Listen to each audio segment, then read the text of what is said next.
Hello everyone. आज जो हम आपके सामने चैप्टर लेके आए हैं वो है क्लास 11th का। क्लास 11th के चैप्टर है नमक का दरोगा। उससे रिलेटेड एमसीक्यू इस वीडियो में है जो कुछ इस प्रकार से है। नमक का दरोगा पाठ के लेखक हैं प्रेमचंद, शेखर जोशी, कृष्णनाथ या राजेंद्र जोशी। तो हमारे नमक का दरोगा पाठ प्रेमचंद द्वारा लिखा गया है, तो आंसर होगा अ। नेक्स्ट क्वेश्चन है, कहानी के मुख्य पात्र का नाम है वंशीलाल, वंशीधर, किशनलाल या रामलाल। तो जो हमारे मुख्य पात्र वो हैं वंशीधर, आंसर होगा ब। नेक्स्ट क्वेश्चन है, वृद्ध मुंशी ने पुत्र को क्या सलाह दी? तो ईमानदारी से कार्य करने की, ऊपरी आय की नौकरी ढूंढने की, अपना व्यापार चलाने की या बेईमानी से कार्य करने की। तो जो बूढ़े जो हमारे वंशीधर थे उनके जो पिता थे उन्हें वृद्ध वंशीधर बोला गया है। तो मुंशी जी जो थे उन्होंने अपने बच्चे को यानी वंशीधर को ऊपरी आय की नौकरी ढूंढने की सलाह दी थी। ये ईमानदारी से कार्य करने की नहीं दी थी, अपना व्यवसाय करने के लिए भी नहीं कहा था उन्होंने, और बेईमानी से कार्य करने के लिए भी उन्होंने मना करा था। मैं ऐसा कुछ नहीं बोला था, बस खाली जो इसका आंसर होगा वो होगा ब। वंशीधर को नौकरी किस विभाग में मिली? आयकर विभाग में, नमक विभाग में, रेल विभाग में या फिर शिक्षा विभाग में। तो जो हमारे मुंशीधर थे उनको नमक के विभाग में ही नौकरी मिली थी, आंसर होगा ब, क्योंकि उसी पर आधारित ये पाठ है नमक का दरोगा। किस ईश्वर प्रदत्त वस्तु का व्यवहार करना निषेध हो गया था? जल का, वायु का, नमक का या मिर्ची का? तो नमक का। इसी कारण नमक के दरोगा जो चैप्टर है उस पर जो कर लगाया जाता है, इसके कारण वह हम लोग उसके आयत करने लगे थे, उसको बेचना शुरू कर दिया था क्योंकि उस पर टैक्स लगा दिया गया था। तो आंसर होगा सा। नेक्स्ट क्वेश्चन है, नमक की काली बाजारी कौन कर रहा था?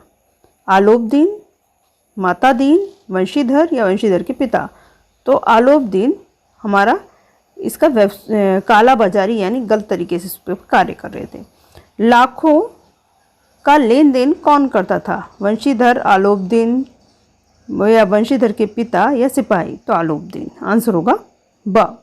नेक्स्ट क्वेश्चन है, आलोपदीन को किसकी शक्ति पर विश्वास था? लक्ष्मी की, दुर्गा की, सरस्वती की या न्यायालय की? तो लक्ष्मी की शक्ति पर उनको विश्वास था, आंसर होगा अ। नेक्स्ट क्वेश्चन है, न्याय की नीति सब लक्ष्मी के ही खिलौने हैं? वंशी मुंशीधर ने कहा है या बदलू ने कहा है, आलोपदीन ने कहा है या फिर वंशीधर के पिता ने कहा है? तो जैसे आपके चैप्टर में आया डायलॉग कुछ भी पूछा जा सकता है, तो ये डायलॉग आलोपदीन जी का था। नेक्स्ट क्वेश्चन है, आलोपदीन क्या देखकर मूर्छित होकर गिर पड़े? हथकड़ियाँ, पुलिस, डाकू या बदलू को देखकर? तो बदलू तो पात्र इसमें है ही नहीं, तो इसलिए बदलू तो हटा देते हैं। अब इसका आंसर होगा हथकड़ियों को देखकर, क्योंकि उन्होंने सोचा ही नहीं था कि ऐसा भी कुछ हो सकता है। नेक्स्ट है, अदालत में सबने किसका साथ दिया? वंशीधर का, आलोपदीन का, वृद्ध मुंशी का या बदलू का?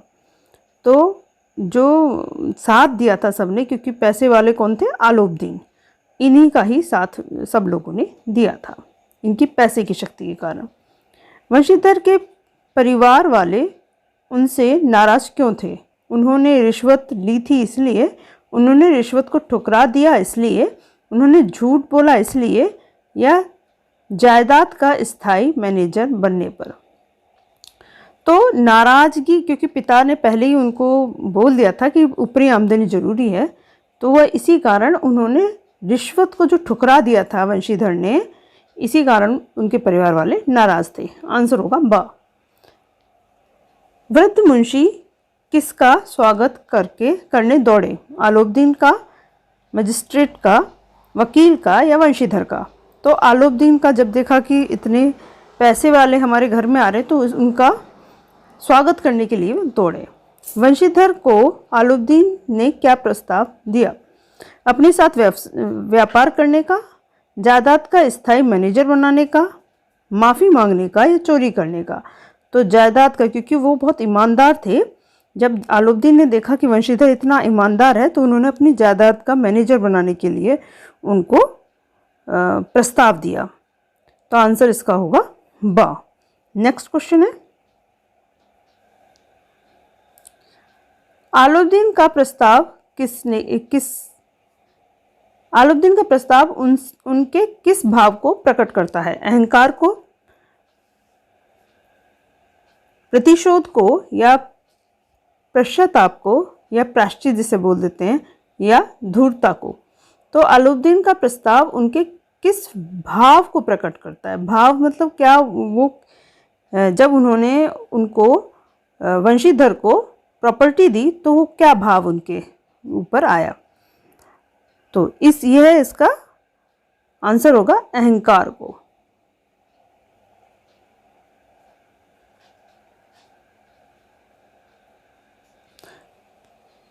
देखो ये दे रखा है, आलोपदीन का प्रस्ताव उनके किस भाव को प्रकट करता है। अब अगर ये प्रस्ताव के अकॉर्डिंग अगर देखा जाए तो स्टार्टिंग में जब उन्होंने पैसे देने की कोशिश करी तो उसी के अनुसार इसका आंसर है अहंकार, ठीक है। और लास्ट में जो प्रस्ताव रखा गया वह उनका प्रायश्चित भी बोला जा सकता है, ठीक है। तो ये आपके पैराग्राफ पर डिपेंड होगा। नेक्स्ट है, वंशीधर को किसकी कीमत चुकानी पड़ी? बेईमानी की, झूठ बोलने की, धन से बैर करने की या फिर कर्ज लेने की? तो जो उनको कीमत चुकानी पड़ी थी वह थी कि धन से बैर लेने की, यानी उन्होंने पैसा उनको मिल रहा था और पैसे के बल पे ही उन्हें अपनी नौकरी भी खोनी पड़ी थी, तो धन से बैर लेने की। वृद्ध मुंशी ने वंशीधर की पढ़ाई को व्यर्थ क्यों माना? उन्होंने रिश्वत ली, उनको सही गलत की पहचान नहीं थी, वह आलोपदीन की बातों में आ गए थे, या ईमानदारी के कारण नौकरी से निकाला गया था? तो ये इसका आंसर होगा आपका ईमानदारी के कारण उनको नौकरी से निकाला गया था, इसलिए उन्होंने कहा था कि पढ़ाई तुम्हारी व्यर्थ रही। तो आंसर इसका दा होगा। नेक्स्ट क्वेश्चन है,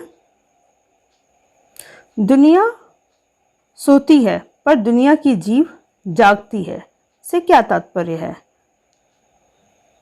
परनिंदा हर समय होती है, दुनिया रात में भी बातें करती है, दुनिया सोते हुए बात करती है, व्यक्ति सोता है पर जीव नहीं।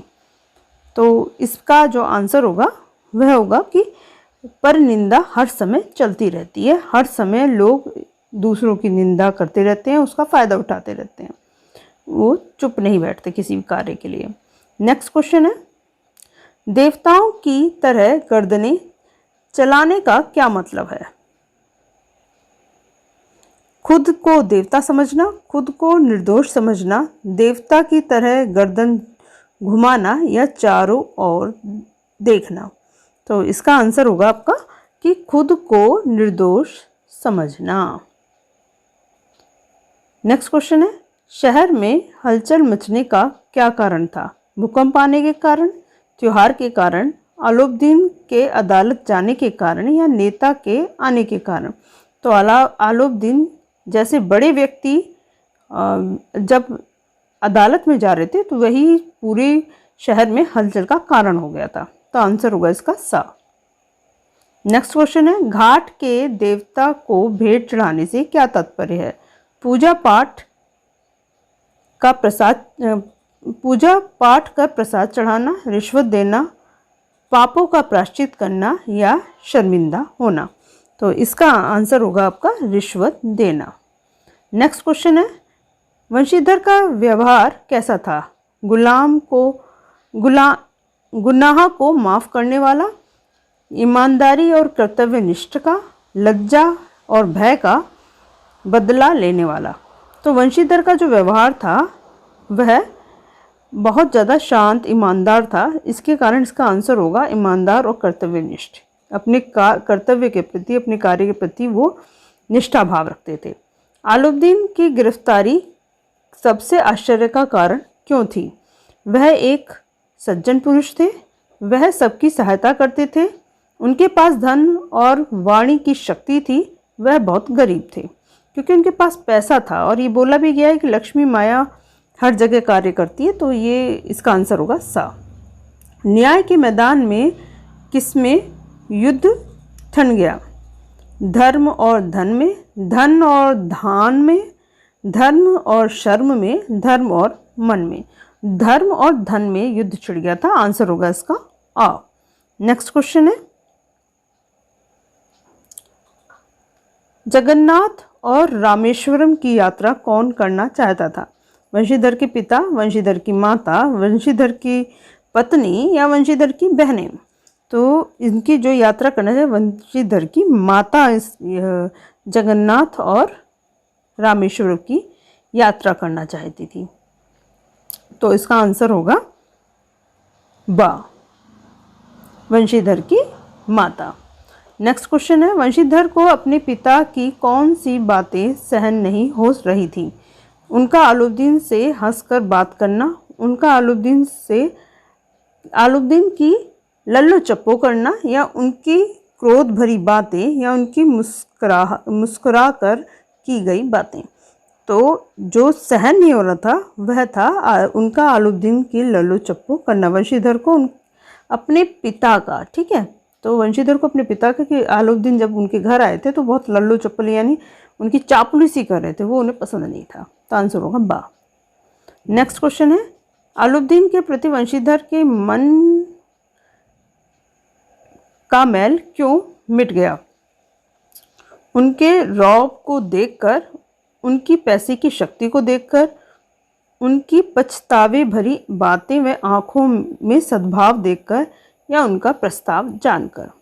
तो इसका आंसर होगा आपका कि जब उन्होंने पछतावे भरी बातें और आंखों का सद्भाव देखा तो आलुद्दीन के प्रति वंशीधर का जो मैल था वो हट गया। तो मैंने आपको पहले भी क्वेश्चन में बताया था कि अगर क्वेश्चन में ये दिया गया कि उन्होंने क्या हुआ उनके साथ, क्या दिखाने की कोशिश की गई है, तो अगर अपनी पैसों की व्यंग शक्ति के लिए तो स्टार्टिंग होगी, और लास्ट में जो उनके अंदर वंशीधर के व्यवहार को देखकर जो चेंज आया, बदलाव आया, तो उनकी आंखें उनकी तरफ सम्मान से बढ़ गई थी। नेक्स्ट क्वेश्चन है, आलुद्दीन परमात्मा से वंशीधर को कैसा बनाए रखने की प्रार्थना करते हैं? ईमानदार व कमज़ोर, कठोर व धर्मनिष्ठ, या रिश्वतखोर या भ्रष्टाचारी? तो वो उन्हें कठोर व धर्मनिष्ठ यानी धर्म के प्रति और कठोर भाव का बनाए रखना चाहते हैं। नेक्स्ट क्वेश्चन है, वंशीधर के रिश्वत न लेने के निर्णय से आलुद्दीन की क्या दशा हुई? वह बहुत प्रसन्न हुए, मूर्छित होकर गिर पड़े, अत्यंत क्रोधित हुए, या हंसने लगे? तो वह मूर्छित होकर गिर पड़े थे। मूर्छित यानी बेहोश हो जाना, तो आंसर होगा बा। नेक्स्ट क्वेश्चन है, आलुद्दीन ने वंशीधर को गले क्यों लगा ले? दुख कम करने के लिए, सहानुभूति दिखाने के लिए, प्रसन्नता प्रकट करने के लिए, दिखावा करने के लिए? तो उन्होंने प्रसन्नता प्रकट करने के लिए उन्हें गले से लगाया था, आंसर होगा सा। इस प्रकार से आपके 30 क्वेश्चन कंप्लीट हुए, और अन्य चैप्टर के MCQ की वीडियो के लिए आप मेरे चैनल को लाइक करें, शेयर करें और सब्सक्राइब जरूर कर लें, जिससे आने वाली वीडियो का नोटिफिकेशन सबसे पहले आपके पास पहुंचे। आज के लिए बस इतना ही, धन्यवाद।